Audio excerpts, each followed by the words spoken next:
वधूदं परिजन सहितं कृष्ण चैतन्य देवं श्री राधा कृष्ण पादान् सहगण ललिता श्री विशाखामृतांश्च हे कृष्ण करुणा सिन्धो दीनबन्धो जगत्पते गोपेश गोपिका कान्त राधा कान्त नमोस्तुते तप्त काञ्चन गौराङ्गी राधे वृन्दावनेश्वरी वृषभानुसुते देवी प्रणमामि हरिप्रिये वंशकल्पतरुभ्यश्च कृपा सिन्धुभ्यः च पतितानां पावनेभ्यो वैष्णवेभ्यो नमो नमः नमः ॐ विष्णुपादाय कृष्णपृष्ठाय भूतले श्रीमते भक्तिवेदान्त स्वामिनिति नामिनि नमस्ते सरस्वती देवे गौरवाणी प्रचारिणे निर्विशेष शून्यवादी पाश्चात्य देशधारिणे श्रीकृष्ण चैतन्य प्रभु नित्यानंद श्री अद्वैत गदाधार श्रीवासादि गौर भक्तवृंद हरे कृष्ण कृष्ण कृष्ण हरे हरे हरे राम राम राम हरे कृष्ण कृष्ण कृष्ण हरे राम राम हरे कृष्ण कृष्ण हरे राम हरे मूकं करोति वाचालं पङ्गुं लङ्घयते गिरिं यत्कृपातमहं वन्दे श्रीगुरुदीनतारिणं परमानन्दमाधवं श्रीचैतन्यमीश्वरम्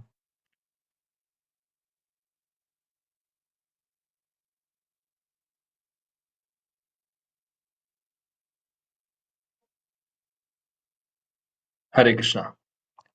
Thank you for joining. So we will be continuing the second chapter of Sri Bhagavad Gita. So we have discussed, in fact, few weeks back till verse number 55 of second chapter. So from 54 onwards, we have started discussing on the qualities of Jivan Mukta or Sthita Prajna. Right? This is what we discussed last time. And on the 54th verse, I hope all of you remember that Arjuna is asking few questions, right? You remember, Prabhu and Yes. Mataji? Yes. Yes. Yeah. What are the questions?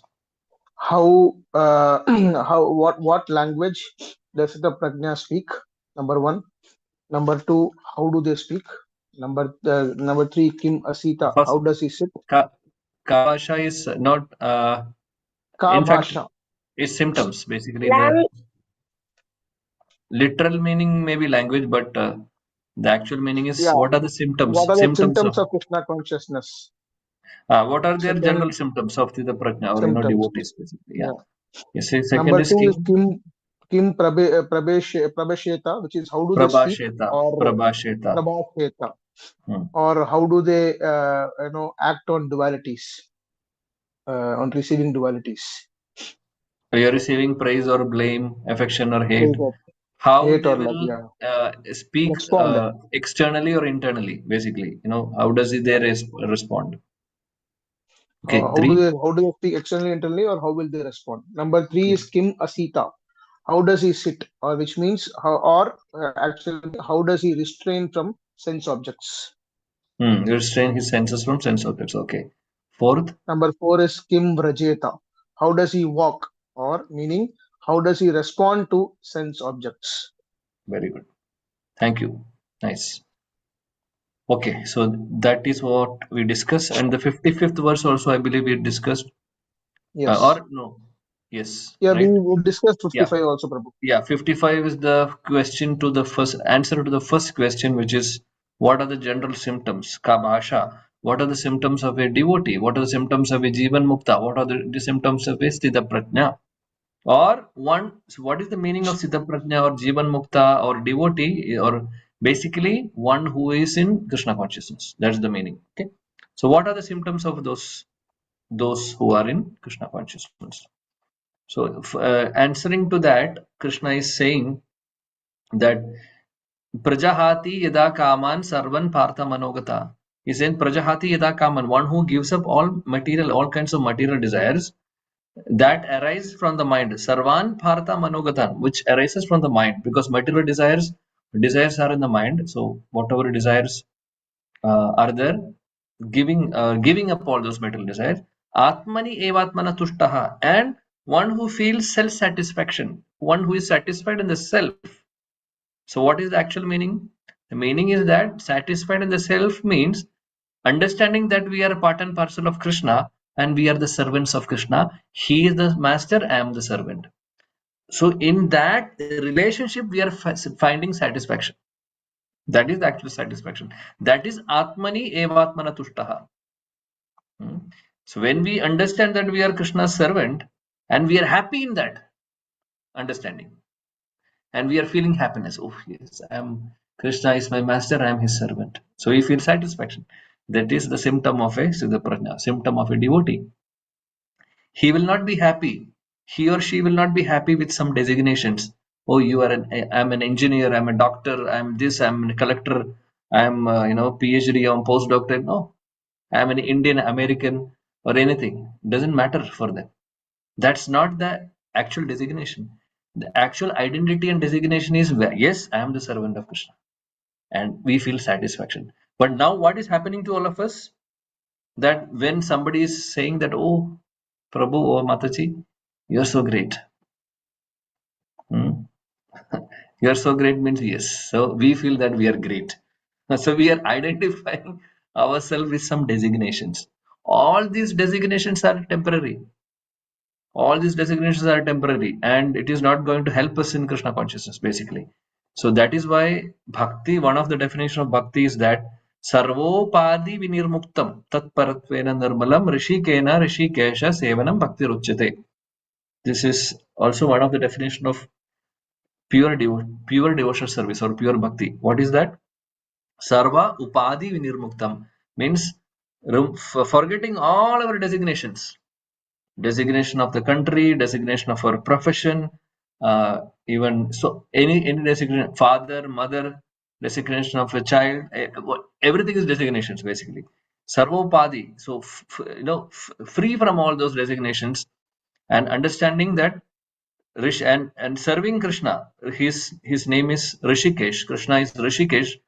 Rishika means senses. Rishikesha means one who is the master of the senses. That is the meaning of Rishikesha. Krishna is one of the name of Krishna is Rishikesha. So Rishika means senses. One who is the master of senses is called Rishikesha. So Rishikena Rishikesha Sevanam Bhakti Ruchate. So by using all our senses, serving selflessly, that Rishikesh, who is Krishna, is Bhakti. Forgetting all our designations. So we should be happy in only one designation, understanding that we are part and parcel of Krishna. That is our actual satisfaction. Should be. That is the symptom of a devotee. So it is very clear that when we are getting some appreciations, or when we feel that when people are identifying ourselves with our bodily designations as a mother, father, or engineer, project manager, or client manager, or or senior quality engineer, or whatever it is, or finance manager, it doesn't matter. If we are getting some joy in that, that means we don't have actual understanding of our position. We should feel joy in that position when we understand we are Krishna's servant. I'm happy in that. So that is self-satisfaction. So if we are finding joy in the temporary designations, that means we are nowhere in this list of Siddha Prajna. We are nowhere near to that. We are nowhere near to devotee. We cannot even call us as a devotee. How it is possible? Because we are happy in the temporary designations, unfortunately. Yeah. So Krishna is saying here that Atmani evatmana tushta, one who is satisfied in the self, understanding that I am the servant of the Supreme, then Siddha Prajna Tadochyade. Those devotees are said to be Siddha Prajna, or having pure or Krishna consciousness. This is the symptom. So the first symptom is that understanding that we are the servant and satisfied in that. This is a symptom of a devotee. So we have to now understand whether we are devotees or not yet. So anyway, I'm not in that category yet. Because that designations are giving us some joy, temporary designations, which is something which we need to get rid of. Okay, so let's go ahead with the 56th verse. Okay, so just to bring it back to our page of discussion, we have just mentioned the questions asked by Arjuna and the answer to that. So Krishna answered the first question. Now he will be answering to the second question. What was the second question? How he will respond to the dualities, correct? That is what we are going to see in the 56th and 57th verse. These two verses will be the answer for that. दुःखेषु अनुद्विग्न दुःखेष्व अनुद्विग्न मना दुःखेष्व अनुद्विग्नमना सुखेषु विगता स्पृहा सुखेषु विगता स्पृहा वीतरागभयक्रोध वीतरागभयक्रोधा स्थितधीर्मुनिरुच्यते. स्थितधीर्मुनिरुच्यते. Translation: one who is not disturbed in mind even amidst the threefold miseries, or elated when there is happiness, and who is free from attachment, fear, and anger, is called a sage of steady mind. Hare Krishna. Yep. So this is 56th verse. Krishna is saying that Dukkeshu anudvigna manha, one who is undisturbed in mind amidst threefold miseries. So we know what are the threefold miseries. We don't have to repeat it again, correct? I hope all of you remember what are the threefold miseries. So one who is completely free from these threefold miseries, or one who is not free, one who is not disturbed because of these threefold miseries. Miseries will be there, but that is not disturbing. He's undisturbed in amidst of these threefold miseries. Sukheshu vigadaspраha. Very important. One who is not elated when there is happiness. So when there is dukkha, when there are miseries, we are not disturbed. When there are sukha, material happiness, we are not elated. Vita raga bhaya krodha. One vita means vita means to be free. To be free from raga, bhaya, krodha. To be free from attachment. Raga is attachment, bhaya is fear, and krodha is anger. One who is free from attachment, fear, and anger, Sthidadir Muni Ruchade. Such a person is called a Sthidadir Muni, or a Sthita Prajna, or a devotee who is in Krishna consciousness, or one who is steady in their mind, steady with who is having a steady mind. So what are the symptoms here? One who is undisturbed in the miseries, amidst the threefold miseries, or any miseries of this material world. One who is not elated when there is material happiness, and one who is free from attachment, material attachment, fear, and anger. And these are the symptoms, and also this is how the Sthita Prajna responds to the dualities. For them, no difference between material happiness and material miseries. Simple. Equal in all circumstances. Anything happens, no problem. I am servant of Krishna, he's happy. Nothing else is, bothering that person. Free from attachment, fear. See the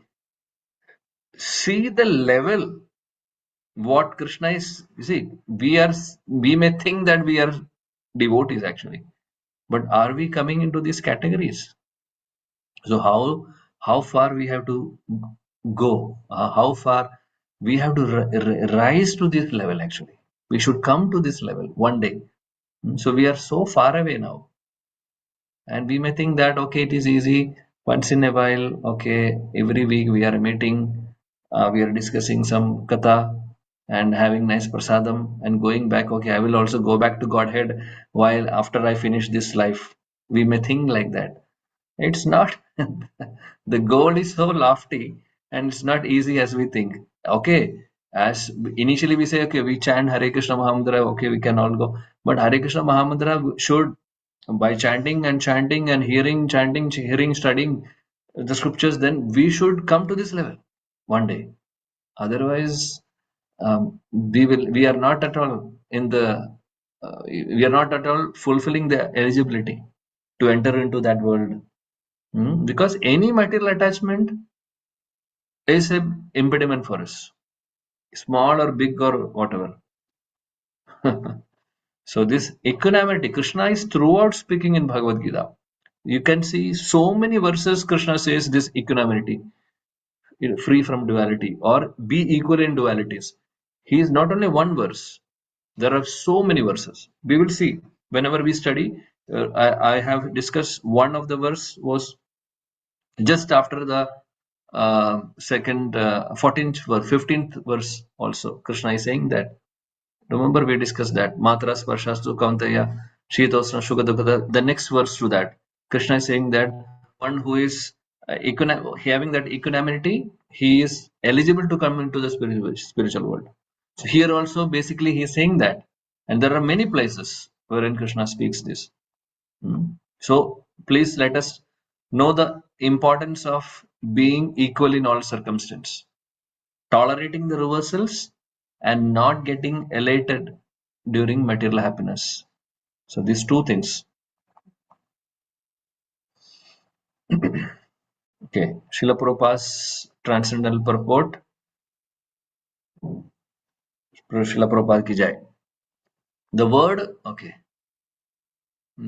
I would request some devotee to read so that you are also engaged. Hare Krishna Prabhu. The word Muni means one who can agitate his mind in various ways for mental speculation without coming to a factual conclusion. It is said that every Muni has a different angle of vision, and unless a Muni differs from other Munis, he cannot be called a Muni in the strict sense of the term. Okay. I'll continue reading, Prabhu. Yeah, you can pause now. So, Srila Prabhupada mentions the meaning of the word Muni.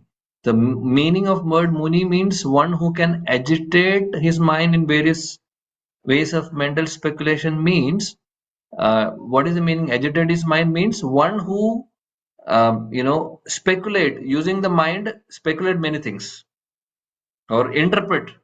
One who is interpreting the things, interpreting many things.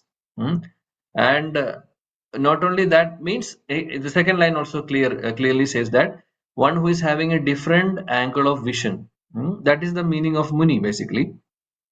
So the point Prabhupada mentions that the conclusion of one Muni could be different from the conclusion of another Muni because there is some speculation is there. Some different angle of vision is there. Sometimes these two visions will be correct also. Sometimes will be even externally we may see that it's different, but the conclusion would be same. But there could be some difference of opinion also. So basically, Munis means one who is using their mental mind for speculating or interpreting something, having different vision. That is what the general meaning of Muni. Okay, and we will see what exactly is Sthidadir Muni. Sthidadir Muni is Sthita Prajna basically. Yeah. So why we are calling Vishwamitra Muni and Vasishta Muni and Durvasa Muni? Why we are calling them like Muni? Because Muni means first meaning is like they are very intellectually their thought process is very in a high level because they can interpret shastras. They can they do so many yogic processes. So it's like their level of thought process, their angle of vision, everything is different. Everything is on a higher level. They are not ordinary people like all of us. So that is why they are called as Muni, and they do yogic yogas and so many things. Means so basically we should understand. So their level is definitely high. However, the thing is that there will be some differences of opinion because angle of vision could be different. Yeah, continue. Nasa risir yasya matam na binnam. But a Sthitadir Muni, as mentioned herein by the Lord, is different from an ordinary Muni. The Sthitadir Muni is always always in Krishna consciousness, for he has exhausted all his business of creative speculation. He is called Prashanta, Prashanta Nishesha Mano Ratantara. Ratantara, yes. Ratantara, or one who has surpassed the stage of mental speculation and has come to the conclusion that Lord Shri Krishna or Vasudeva is everything. Vasudeva Sarvam Itisa Mahatma Sudurlabha. Mahatma Sudurlabha. He is called a Muni fixed in mind. Such a fully Krishna conscious person is not at all disturbed by the onslaughts of the threefold mysteries, for he accepts all mysteries as the mystery of the Lord. Mercy. Yeah. Mercy of the Lord. Oh, sorry. Mercy of the Lord, thinking himself only worth of more trouble due to his past misdeeds. And he sees that his miseries, by the grace of Lord, are minimized to the lowest. Similarly, when he is happy, he Yeah, gives. you can Okay. just pause it here. Pause. Yeah, thank you. So here Srila Prabhupada is quoted from Mahabharata, Vana Parva, Nashavrishir Yasya Matam na Bhinnam. So basically, the Rishi, or um, the Munis, their different angle of vision is being mentioned basically. And Sthidadir Muni is somebody is something different actually. Sthidadhir Muni means, Prabhupada says that one who is Sthida means what? Completely fixed. Sthida means fixed. Siddhadhir Muni means one who is completely fixed in Krishna consciousness. And for him, there is no business of speculation, Prabhupada says. Already there is only one conclusion for them, because they are Siddhar Muni is nothing but, again, it's pointing out to be the devotee only. So one who is always in Krishna consciousness is Siddhar Muni. For them there is no speculation. Hmm. See, the Munis, Prabhupada, again, coming to the different angle of vision, we can say that some may interpret Shastras in a different way, or not completely different. However, the conclusion could be different. For example, some may say that Krishna doesn't have a form. I'm just giving some examples of the impersonalist uh, people. They say that Krishna doesn't have a form. They say that Krishna is absolute truth, means the Brahma Jyoti, something like that. So different opinions are there. However, one who is a devotee, one who is always fixed in Krishna consciousness, is called as Siddhadir Muni. For them, there is no business of speculation. Prabhupada says, Prashanda Nishesha Mano Rathantara. He's saying one who has surpassed all stages of speculations and come to the conclusion that Vasudevam Sarvamiti Samahatma Suddurlabha. Understanding that Krishna is the Supreme Lord. Understanding Vasudeva. Vasudeva is Krishna. Sarvamiti. He is the Supreme. He is the Supreme Personality of Godhead. Coming to that conclusion. No more doubt. Oh, whether Krishna is the Lord or Brahmaji is the, okay, he is also Brahma, Vishnu, Maheshwar, Brahma, Vishnu, Shiva. Both three of them are equal, or who is great, who is greater. All these confusions are not there for a Siddhir Muni, because he is completely fixed in Krishna consciousness, and he has surpassed all kind of speculations. And now, and such devotees are called, such devotees are Mahatmas, great personalities, and they are Sudurlabha, means they are very rare also. So to be a pure devotee is not something very cheap. It's a very rare phenomena. It's not easily it can happen. So Prabhupada says that he is called a Muni fixed in the mind. That is Stida Dhir Muni. Such a fully Krishna conscious person is not at all disturbed by onslaughts of threefold miseries. This is beautiful. We have already discussed in our previous sessions also, that when we discuss about Matras Parshas to Kaunteya, the 14th verse, when we discuss in the second chapter, wherein we discuss how we should deal with the reversals, correct? Now Prabhupada says this. So one who is already Krishna conscious, or one who is a devotee, fully Krishna conscious, by the way, they will always think that uh, whatever, and they consider that all the miseries they are having as a mercy of the Lord. They are considering miseries to be mercy, and also they are thinking that I am worthy to go through more. I deserve more problems in my life.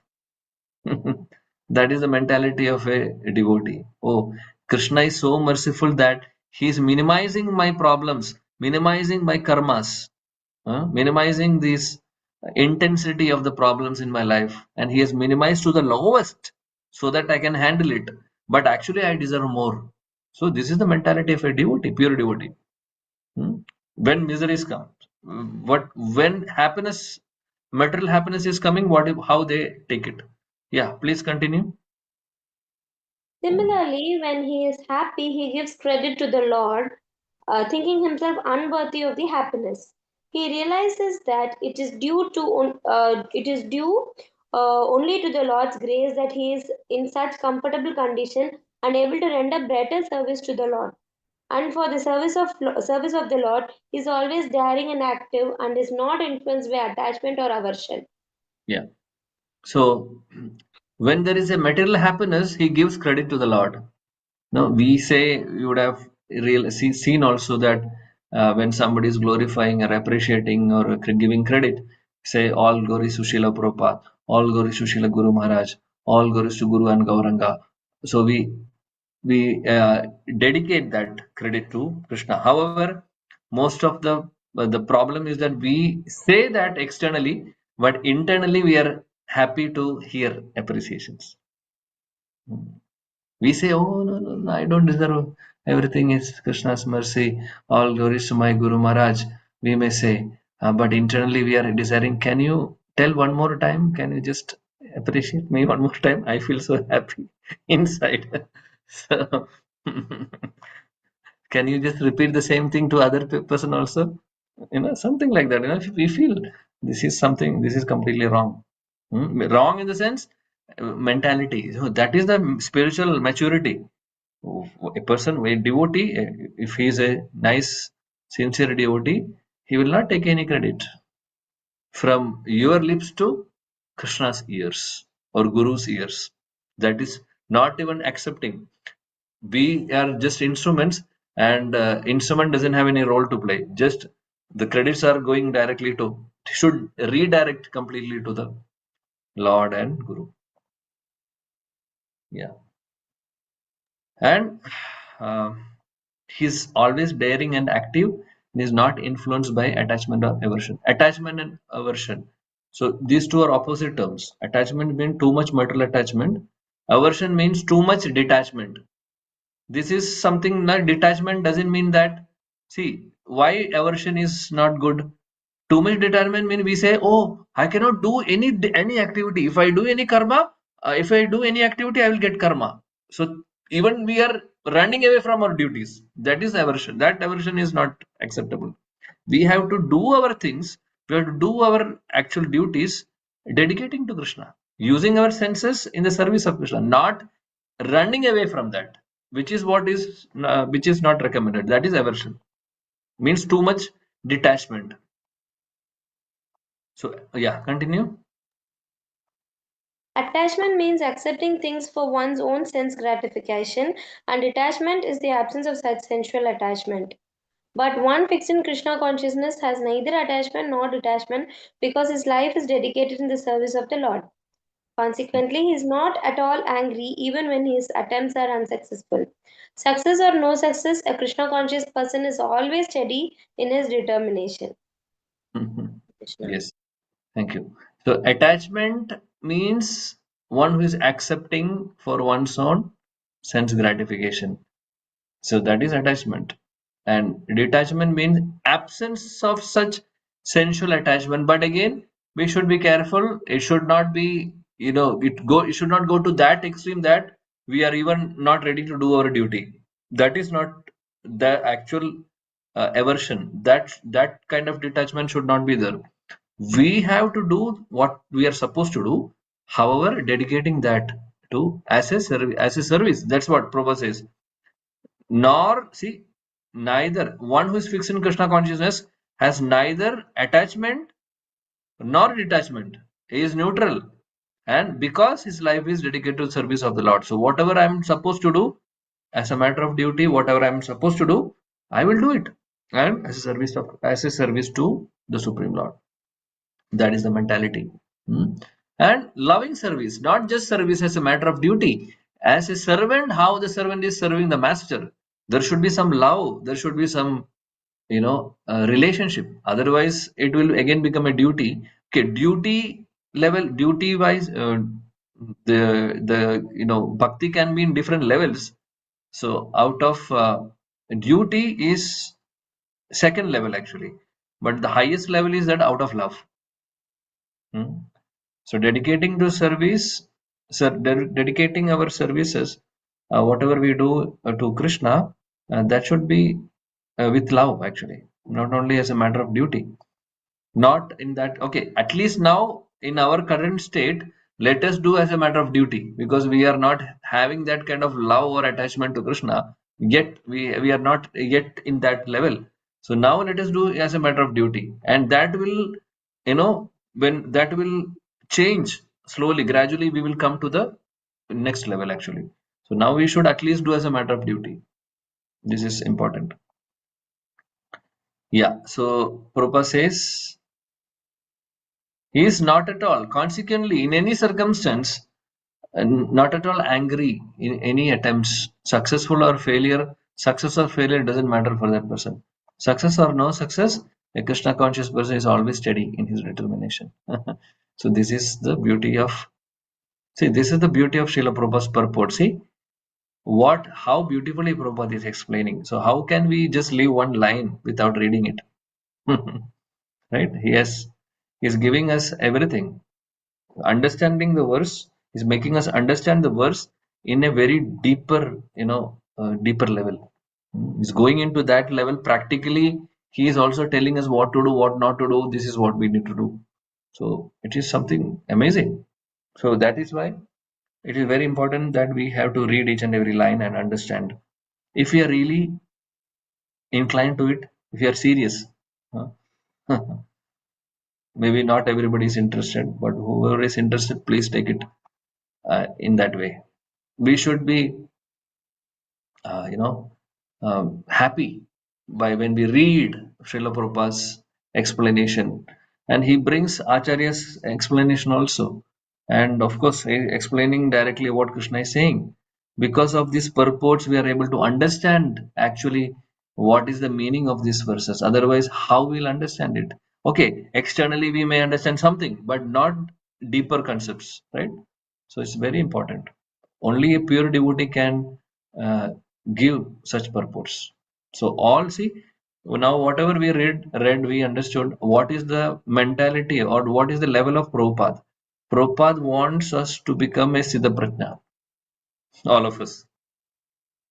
Krishna is saying to Arjuna, it's in fact to all of us, however, Prabhupada is adding more things, practical application also, so that he really desires, in fact, Krishna desires, that's the, and when Krishna is desiring it, and Krishna is,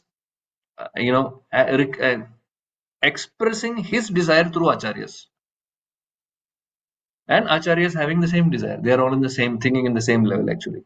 So it's very, very important to understand the mood of our acharya, of Prabhupada and our gurus. They all want to see us taking Krishna consciousness seriously and become pure devotees, not lazy devotees. Not lazy devotees. Laziness is not, this is not for a bhiru. This process is not for a bhiru. This process is, bhakti is for a bold soldier, not for a coward, not for a coward. So otherwise we will not be hitting the goal. Goal will be far away. Goal is already far away. Anyway, I think we can do the next verse also. 57. सर्वत्रानभि snehas. Yes, please recite someone. यस्सर्वत्रानभिस्नेहास् Tattat prapya shubhashubham तत्तत्प्राप्याशुभाशुभम् nabhinandati nadveshti नाभिनन्दति नाद्वेष्टि tasya prajna pratishtita. tasya prajna pradishtita. Please read. Hare Krishna. Translation. In the material world, one who is unaffected by whatever good or evil he may obtain, neither praising it or nor disp- despising it, Despising. despising it, is firmly fixed in perfect knowledge. Thank you. So here Krishna says, Ya sarvatra nabi snehas. He's saying, one who is unaffected, one who is unaffected by what? Tattat prapya shubhashubham. By whatever good or evil, good or positive or negative. Not affected. He is unaffected. Again, Krishna is speaking about the equanimity in the dualities. Unaffected by good or evil. Nabi nandanti na dveshti. Neither in praising or nor in criticizing, despising. Tasya prajna pradishtita. Such a person is firmly fixed in perfect knowledge. See, again, Krishna, in these two verses, basically, he is speaking about how to respond to the dualities. Correct? In the 56 and 7 also. Yes, please read the purport also, somebody. Purport. There is always some upheaval in the material world, which may be good or evil. One who is not agitated by such material upheavals, who is unaffected by good and evil, is to be understood to be fixed in Krishna consciousness. As long as one is in the material world, there is always the possibility of good and evil because this world is full of duality. One But second. Just pause it. He says, Prabhupada Prabhupada says, there is always some upheaval in the material world which may be good or evil. So we know so many things, materially good, materially bad. So many things are happening in this world. And one who is not agitated by such changes, such dualities basically, unaffected by good and evil, is understood to be fixed in Krishna consciousness. Again, one who is fixed, one who is completely equal in the dualities is called as one who is fixed in Krishna consciousness. And Srila Prabhupada says, as long as we are in this material world, we'll have to go through these dualities. That is for sure, because this world is made in such a way that it will always have dualities. So we cannot escape from the dualities. However, how we will respond to the dualities is what is in our hand. We cannot change the dualities. It will come and go. Happiness will come, distress will come, Adi Devika, Adi Atmika, Trivida Kleshas, everything will come. Everything will come and go also. Some material happiness also comes. However, we have to be fixed. In the sense, we should be equal in any of these dualities. This is what that choice is with us. We cannot stop the problems. However, we can choose how to respond to the problem. This is what is important. This is what Krishna is teaching us. We should be like that. Yeah, continue, Prabhu. But one who is fixed in Krishna consciousness is not affected by good and evil because he is simply concerned with Krishna, who is all good absolute. Such conscious in Krishna situates one in a perfect transcendental position called technically samadhi. Hare Yeah, Krishna. thank you. So technically, samadhi means one who is fully fixed in Krishna consciousness. That is called samadhi. Means not affected by good, evil, cold, heat, happiness, distress, always remaining with, having a steady mind. Always in Krishna consciousness. Whatever is happening, we understand that something is, and definitely understanding the role of Krishna and not not carried away by these dualities. And that perfect consciousness, that perfect level of consciousness is called as Krishna consciousness, and technically now Prabhupada says that samadhi means no deviation, not completely fixed, not wavering here and there. This is Sthita Prajna's response to the dualities. Kim Prabhasheta, how does he speak? How does he deal with the dualities? How he will respond to the dualities? This is what we study today, the 56th and 57th verse. In the next session, we will try to do the remaining verses. Okay, so next will be the question to answer to the question number 3, which is Kim Asita, how does he sit, or how does he restrain his senses from the sense objects? That will be the, and Krishna will be answering that from 58 onwards, okay, which we will see in the next discussion. Srila Prabhupada ki jai, Srimad Bhagavad Gita ki jai, Srila Gurudev ki jai, Samaveda Gaura Bhakta Vranda ki jai, Gaudiya Guru Vranda ki jai.